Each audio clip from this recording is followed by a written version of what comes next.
मनीष गर्ग। खबर नई दिल्ली। मध्य प्रदेश के मुख्यमंत्री मोहन यादव ने कहा, आज मैं अपने भारतीय मित्रों से मिलने कोबे गया और उन्हें ग्लोबल इन्वेस्टर समिट में आमंत्रित भी किया। हमें संतोष है कि हमारे भारतीयों ने अलग अलग क्षेत्रों में अपना नाम बनाया है।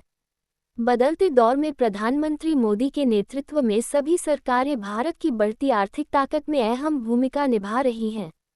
ऐसे में निवेश अवसरों के लिए भारत दुनिया में आकर्षण का केंद्र बन गया है। मुझे संतोष है कि मध्य प्रदेश सरकार सभी क्षेत्रों में सबसे आकर्षक नीतियां बना रही है। खास करके ये मान के चलो कि ग्लोबल इन्वेस्टर समिट जो होने वाली है उसका लिए हमारे लिए ये एक तरह से नया बूस्टअप का काम करेगा। वर्तमान का बजट जिसके माध्यम से नए उद्योगपतियों को 2 करोड़ तक का कर्ज का प्रावधान किया गया है, स्टार्टअप को भी 10 से बढ़ाकर 20 करोड़ किया है, 27 प्रमुख क्षेत्रों में ऋण की गारंटी का शुल्क को 1% कम किया है, उद्यम पोर्टल पर भी 5 लाख की सीमा वाले को लिए विशेष अनुकूल क्रेडिट कार्ड शुरू हुआ है। जल जीवन मिशन भी इसी प्रकार से लाभकारी है। हमारे यहाँ 2028 तक जल जीवन को जो जोड़ा है, जिसके माध्यम से 36 लाख से ज्यादा लोगों को हम भी इस दायरे में लेकर के मध्य प्रदेश को 100% तक ले जाने की दिशा में आगे बढ़ेंगे। ऊर्जा के भी इसी प्रकार से हमारे जो 2047 तक का 100 गीगावाट परमाणु ऊर्जा का जो लक्ष्य रखा है, उसमें मध्य प्रदेश की अपनी बड़ी भूमिका रहेगी।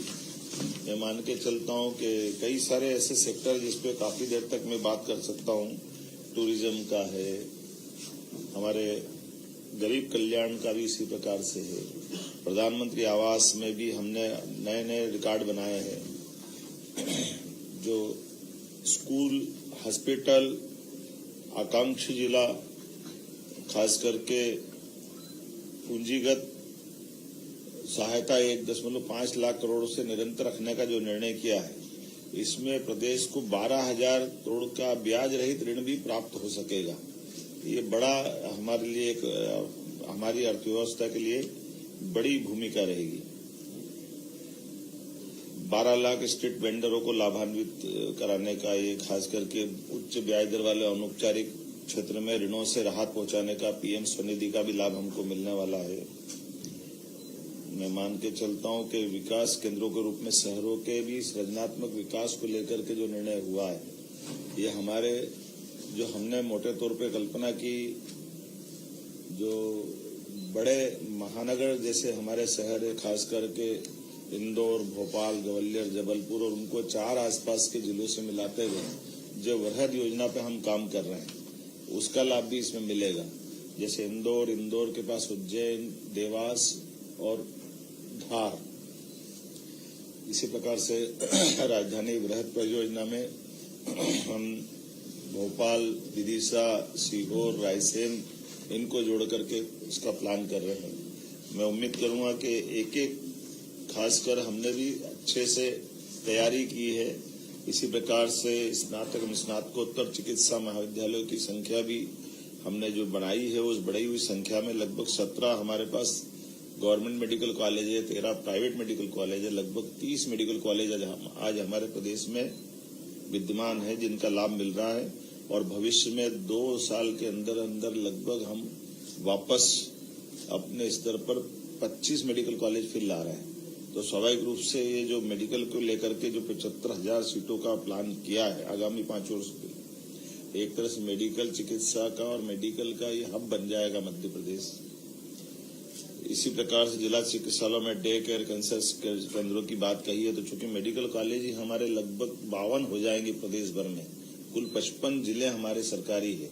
तो स्वाभाविक रूप से उसका बड़ा लाभ हमको मिलेगा। हम ये एक योजना पे और बारीकी से ध्यान दे रहे हैं। और खास करके निर्यात को लेकर भी वाणिज्य मंत्रालय, एमएसएमई मंत्रालय, वित्त मंत्रालय संयुक्त रूप से हमारे लिए निर्यात ऋण तक, और जिस प्रकार से अभी वर्तमान का औद्योगिकरण का हमने वातावरण बनाया हुआ है, उसका लाभ इस बजट से हम काफी अच्छे ढंग से लेने वाले हैं। मुझे इस बात का गर्व है, बहुत कम राज्य सरकारें होगी जिनने एक तरह से माननीय प्रधानमंत्री जी की मूल भावना जो ज्ञान के रूप में से आ रही है, गरीब, युवा, महिला और अन्नदाता किसान, एक तरह से चारों सेक्टर को लेकर के हमने विधिवत प्लान किया है और 3 की नीतियां हमने कैबिनेट से अप्रूव करा ली है और किसान की नीतियां भी इसी माह होने वाली। जब तक ग्लोबल इन्वेस्टर समिट होगी उसके पहले किसान आधारित नीतियों को भी हम अपने सरकार के प्रमुख एजेंडे में लेकर आएंगे। मित्रों, आज एक और बड़ा कारण है, मैं जापान से यहीं दिल्ली में उतरा हूं और जापान स्वाभाविक रूप से हमारे देश के परिप्रेक्ष्य में एक बड़ी अर्थव्यवस्था है जो तीसरे नंबर की अर्थव्यवस्था वर्तमान में है। चौथे नंबर पे जर्मनी और इंग्लैंड हम पहले होकर के आए थे, इंग्लैंड को हमने बीट किया है। 5वें नंबर पे भारत आया है। जर्मनी के बाद जापान, ऐसी बहुत बड़ी अर्थव्यवस्थाएं हैं। ऐसे में आज वैश्विक परिदृश्य में यशस्वी प्रधानमंत्री ने जो जापान के साथ पिछले लंबे समय तक, वैसे तो मैं ये मान के चलता हूं कि मोदी जी का विजन है कि जब वो सीएम थे तब भी उन्होंने जापान में अपने दौरे करते हुए जापान से सहज रूप से भारत के साथ व्यापार व्यवसाय के संबंध बढ़े, इस दिशा में उन्होंने काफी ध्यान दिया है। और सभी प्रधानमंत्रियों के साथ माननीय प्रधानमंत्री जी के बहुत अच्छे संबंध रहे हैं। हम भी जब आज 4 दिन की यात्रा के पास आ रहा हूं तो मान के चलूंगा कि जहां जैसे टोक्यो, ओसाका, जहां हमने रोड शो किए, संपर्क किया, हर स्थान पर बड़े पैमाने पर जापान के साथ निवेश की सभी क्षेत्रों में बड़ी संभावना है। बड़े स्थान पर कई सारी कंपनियां जैसे ब्रिजस्टोन जो ऑलरेडी हमारे साथ विश्व स्तरीय टायर उत्पादन में उनका अपना स्थान है, वो पीथमपुर में हमारे साथ काम कर रही है। लेकिन एक और बड़ा इन्वेस्टमेंट का उन्होंने आश्वासन दिया है। पैनासोनिक जैसे दिग्गज कंपनियां हैं, एनएसके, सानोहो, कामुत्सुई इत्यादि जापानी कंपनियां जो ऑटोमोटिव और मशीनरी क्षेत्र में अपना योगदान दे रही है। मुझे इस बात की प्रसन्नता है कि वहां न केवल प्राइवेट कंपनियां बल्कि गवर्नर के लेवल पे भी, टोक्यो की गवर्नर श्रीमती यूरिको कोइके के साथ हमारी ऐतिहासिक बैठक हुई, जिसके माध्यम से टोक्यो मेट्रोपॉलिटन गवर्नमेंट की विशेषज्ञता का लाभ भी मध्य प्रदेश सरकार को मिलेगा। इस दिशा में हमने उनके साथ भी मीटिंग की है और वो अत्यंत प्रसन्नता के साथ मध्य प्रदेश से जुड़ करके बात कर रही है। उनने हमको निमंत्रण भी दिया है कि एक उनके यहाँ इन्वेस्टर समिट टाइप का कार्यक्रम हो रहा, तो आप अपने दल को भेजिए। आपको बताना चाहूंगा कि वहाँ गवर्नर मतलब एक तरह से जैसे हमारे यहाँ सीएम अपनी सरकार चलाते हैं, मोटे तौर पर वहाँ की परंपरा में गवर्नर वो इलेक्टेड होते हैं, आम जनता उनको चुनती है, तो स्वाभाविक रूप से वो लोकल सरकार की तरह, सरकार के मुखिया की तरह काम करते हैं। और एक खास बात ये भी है कि टोक्यो की विश्व की सबसे विकसित महानगरीय अर्थव्यवस्था में से एक है, जिसके अकेले उसकी सकल घरेलू उत्पाद $1 ट्रिलियन का टोक्यो का है। अर्थात उनकी आर्थिक ताकत बताने का प्रयास कर रहा हूँ, आपको शायद ध्यान में आएगा। उनके साथ हमने इंदौर, भोपाल में मेट्रो रेल प्रौद्योगिकी, स्मार्ट सिटी समाधान, जल प्रबंधन, कचरा प्रबंधन से लेकर के कई सारे क्षेत्र में और खास करके मेट्रोपॉलिटन गवर्नमेंट की विशेषज्ञता का लाभ भी हमको मिले, इस दिशा में हमने काम किया है। टोक्यो के विकास मॉडल पर भी विस्तार से बात हमने कही है। जापान के विदेश मंत्रालय में उच्च स्तरीय वार्ता हुई, जिसमें उनके उपमंत्री श्रीमान हिसाशी मात्सुमोतो के साथ हमारी बैठक हुई, जिनने अपनी विदेश नीति, अंतर्राष्ट्रीय व्यापार नीति को लेकर के बात कही और जापानी निवेश को सुगम बनाने के लिए विशेष रूप से व्यापार मिशन का आदान प्रदान, कौशल विकास में जापानी विशेषज्ञता की भागीदारी, जापान मध्य प्रदेश औद्योगिक सहयोग फोरम की स्थापना इत्यादि प्रस्तावों पर विस्तार से उनके साथ बात हुई। मैं एक और जानकारी देना चाहूंगा, जापान में बुनियादी ढांचा के विकास को सर्वोच्च निकाय है, जिसके मंत्री यासुशी फुरुकावा के साथ में भी हमने कई निर्णय लिए हैं, जिसमें हाई स्पीड रेल कॉरिडोर भी संभावनाओं पर अध्ययन करने के लिए हमने आपस में बात की है। स्मार्ट ट्रांसपोर्टेशन के सिस्टम के लिए भी, लॉजिस्टिक में भी जापानी मॉडल को अपनाने पर हमारी आपस में बात हुई है। ग्रीन इंफ्रास्ट्रक्चर में विशेष सहयोग के आधार पर प्रदेश के सतत विकास को भी बढ़ावा दिया जा सकेगा। जेट्रो के अध्यक्ष श्रीमान सुसुमु काताओका के साथ भी बैठक में व्यापार व्यवसाय को बढ़ाने की बात हुई। जेट्रो अपने आप में एक बड़ी उनकी अपनी व्यापार व्यवसाय की जापानी कंपनियों को लेकर के एक बड़ा फोरम है, जिसके आधार पर व्यापार व्यवसाय की जायका का भी इसी प्रकार से हमको जायका के उपाध्यक्ष श्री सोहेई हारा के साथ विकास परियोजना पर विस्तार से बात हुई। आपकी जानकारी के लिए बता दूं, श्री हारा ने बताया गर्व के साथ कि मुझे लंबा समय पहले भारत के साथ अपने उन्होंने कार्यकाल में बिताया है, इसलिए उनकी आत्मीय यादें भी जुड़ी हुई है। और उन्होंने कहा सिल्क उत्पादन, स्वास्थ्य परियोजना, बिजली पारेषण, ऐसे में जायका बड़ी योगदान दे सकता है। हमने भी उनसे इंदौर उज्जैन के शहरी परिवहन, जापानी औद्योगिक पार्क, जल संरक्षण, शहरी नवीनीकरण, कौशल विकास, कृषि तकनीक, ऐसी कई नई परियोजनाओं पर लेकर के विस्तार से बात कही है, जिसके बारे में हमको उन्होंने आश्वस्त किया कि हम इस पर आपके साथ काम करेंगे। टोयोटा बड़ी मोटर कारपोरेशन है, उसने भी भविष्य में एमपी के साथ जुड़ने के लिए, जैसे हमने कहा कि मध्य प्रदेश में नेशनल ऑटोमोटिव टेस्ट ट्रैक्स की उपलब्धता है और ईवी का भी मैन्युफैक्चरिंग हब हमारा अपना मध्य प्रदेश बन रहा है, तो बड़े पैमाने पे टोयोटा के साथ भी ऑटोमोबाइल सप्लाई चेन बनाने के लिए टोयोटा कंपनी ने अपने इन्वेस्टमेंट की दृष्टि से काफी अच्छी बात की है। उसके तोशीयुकी नाकाहारा डिपार्टमेंट जनरल मैनेजर ने विस्तार से हमारे साथ बात की, जिसमें भविष्य की संभावना, जैसे ब्रिज स्टोन के बारे में मैंने बताया, एक बड़ी टायर कंपनी है और उसके वैश्विक सीईओ श्री सुइची इशिबाशी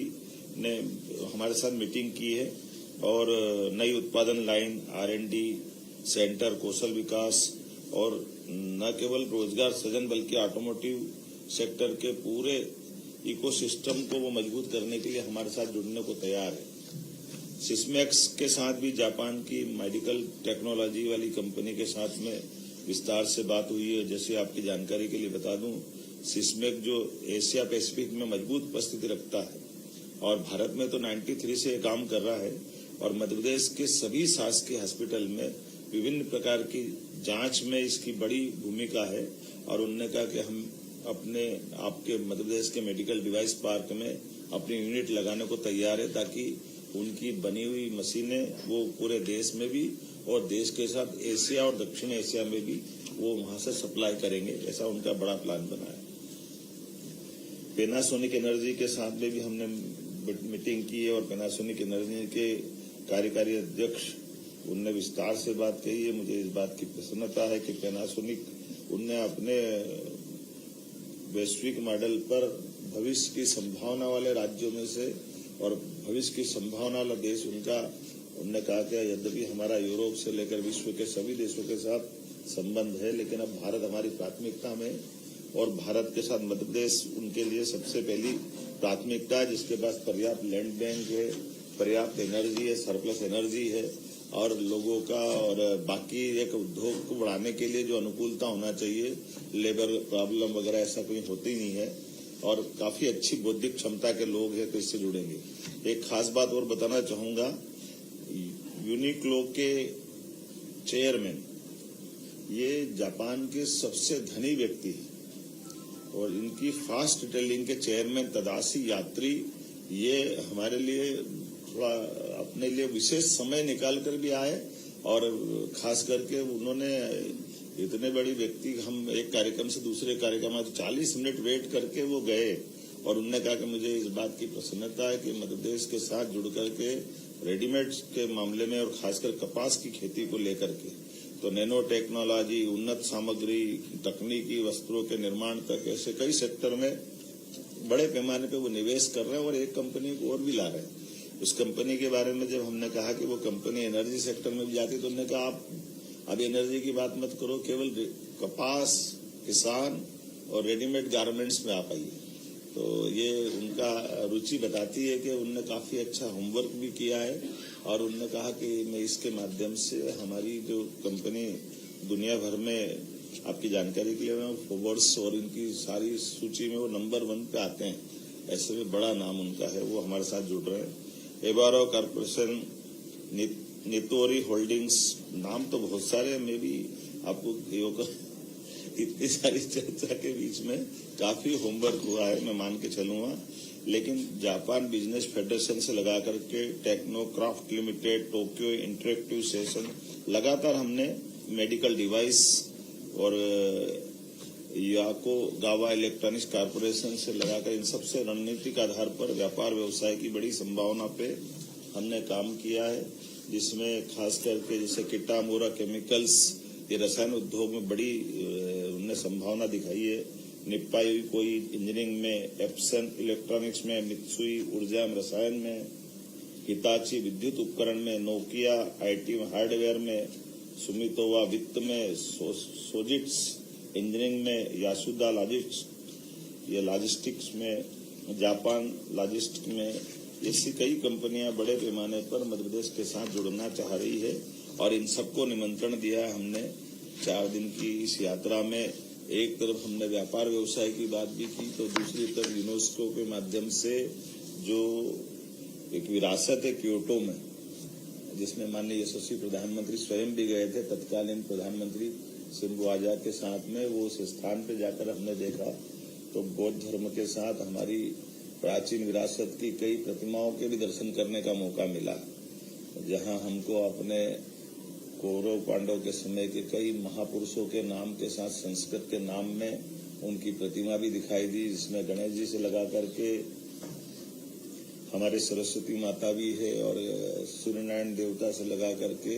अलग अलग प्रकार के सारे 28 से ज्यादा देवी देवताओं को सीधे सीधे जुड़ करके देखते हुए,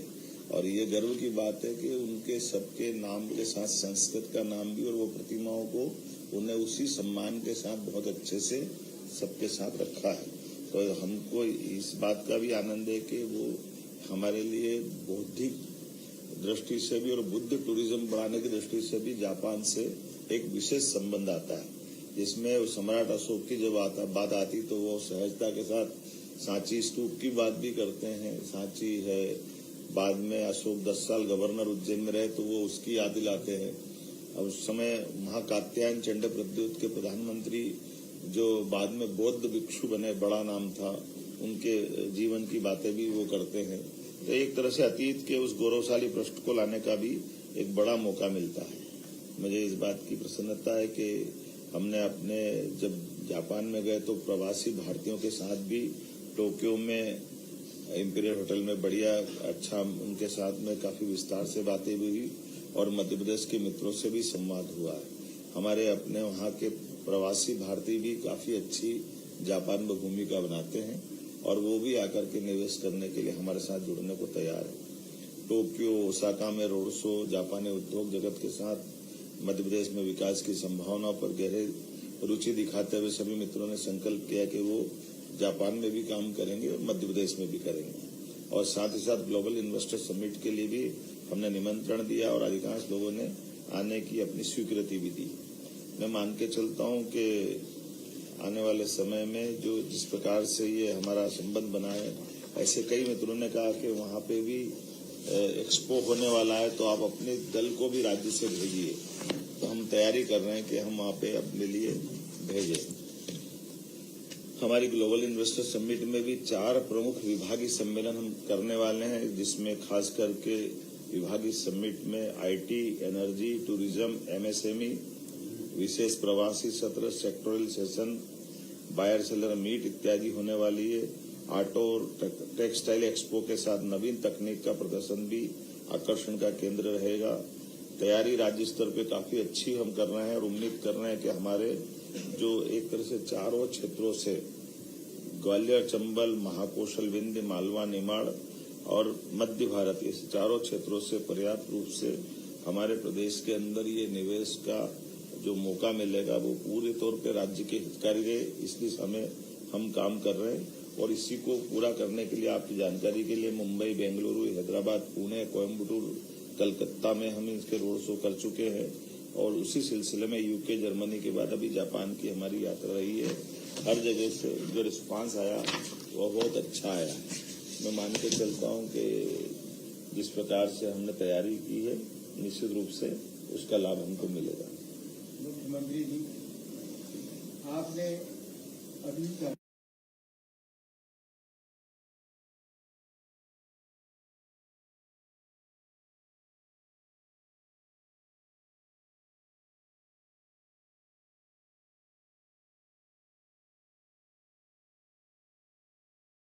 जब हमारी ग्लोबल इन्वेस्टर समिट का समय आ गया है तो अब विस्तार से बात तो उसी समिट के समय होगी। जो रीजनल इंडस्ट्री कॉन्क्लेव हुई थी उसके बारे में हमने पहले आंकड़े दिए थे। रीजनल इंडस्ट्री कॉन्क्लेव जो 7 हुई है, जिसमें खास करके ग्वालियर, जबलपुर, रीवा, सागर, नर्मदापुरम, उज्जैन और शहडोल, और 7 में लगभग 3 लाख से ज्यादा लोगों को रोजगार मिलेगा, 4 लाख से ज्यादा निवेश के उस समय हमको एक तरह से ये आश्वासन मिले थे और इस पर हमने काम भी किया है। लेकिन चूंकि ग्लोबल अब होने वाली है तो ये सारी बातों का अब वहीं की होने वाली प्रेस कॉन्फ्रेंस को विस्तार से ग्लोबल समिट्स में बताएंगे। जैसे भारत सरकार ने पहले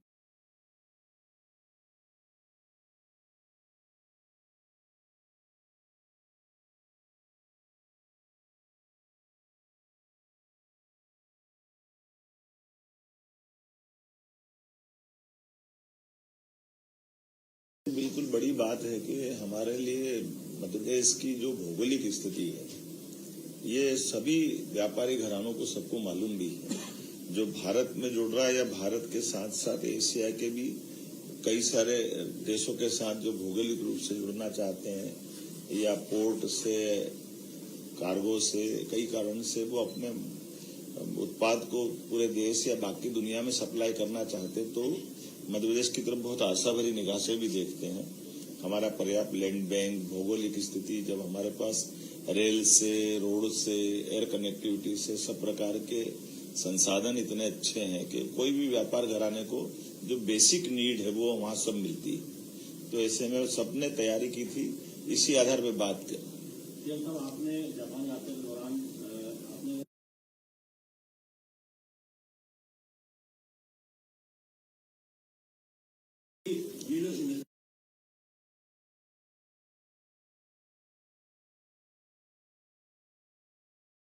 दो बातें एक साथ तो नहीं बताऊंगा मैं आपको, एक अलग अलग बातें हैं।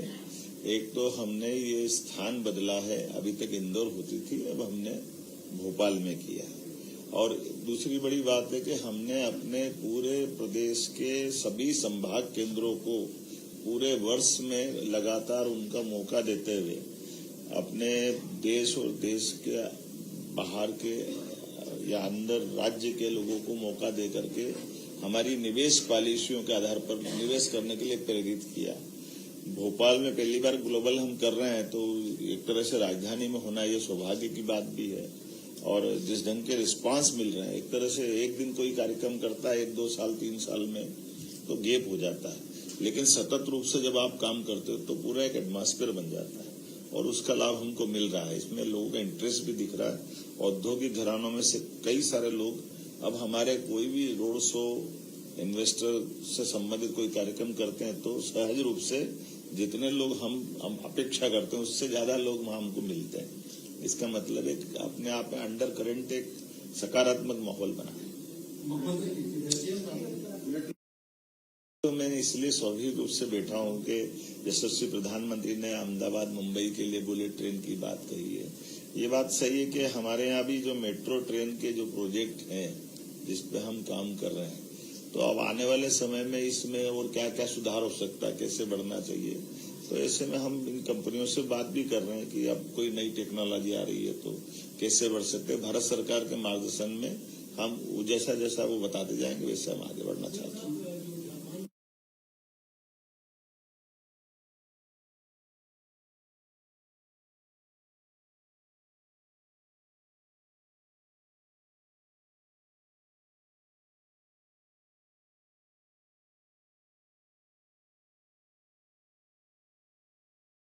उनको सबको दर्द है कि हमारे गांव खाली हो गए,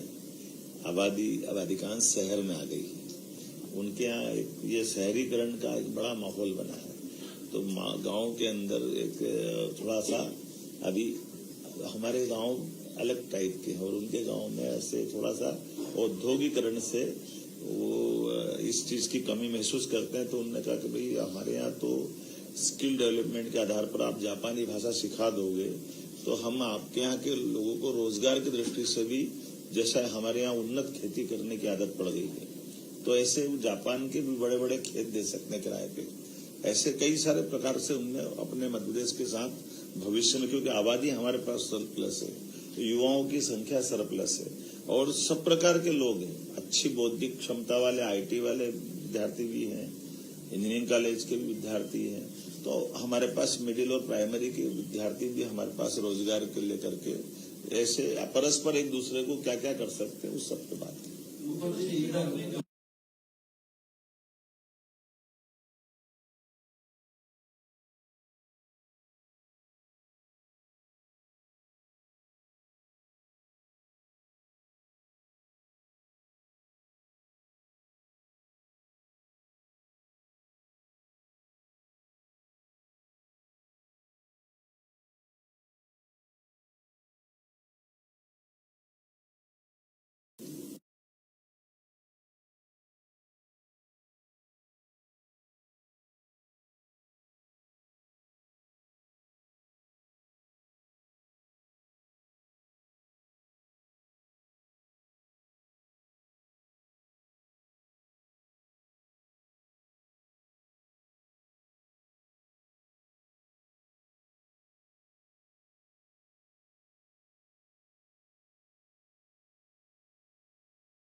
की जानकारी के लिए कि अभी हमारी रीजनल इंडस्ट्री कॉन्क्लेव में भी 2 शहरों में तो हमने आईटी के पार्क का भूमि पूजन भी कर दिया, रीवा और उज्जैन, जहां हमारे काम भी चालू हो गए। और जानकारी के लिए बता दूं कि 90% बुकिंग हो गई और ऐसा लग रहा है कि 1-2 महीने फिर वापस सेकंड पार्ट का भूमि पूजन करना पड़ेगा। हमने आईटी से लगा करके 25 अलग अलग मंत्रालय की अच्छी पॉलिसियां अनाउंस की है, उसमें डेटा सेंटर से लेकर के सभी प्रकार की बड़ी स्कोप पूरे प्रदेश में आ रही है। तो ये मान के चलें कि डाटा सेंटर जब बनेगा तो उसका लाभ भी एक तरह से बड़े पैमाने में हमको मिल रहा। आईटी में भी, निजी सेक्टर में भी बड़ी बड़ी कंपनियां हमसे जुड़ना चाहती, तो आईटी हो, इलेक्ट्रॉनिक्स हो, ऑटोमोटिव हो, सब सेक्टर में लोग आते।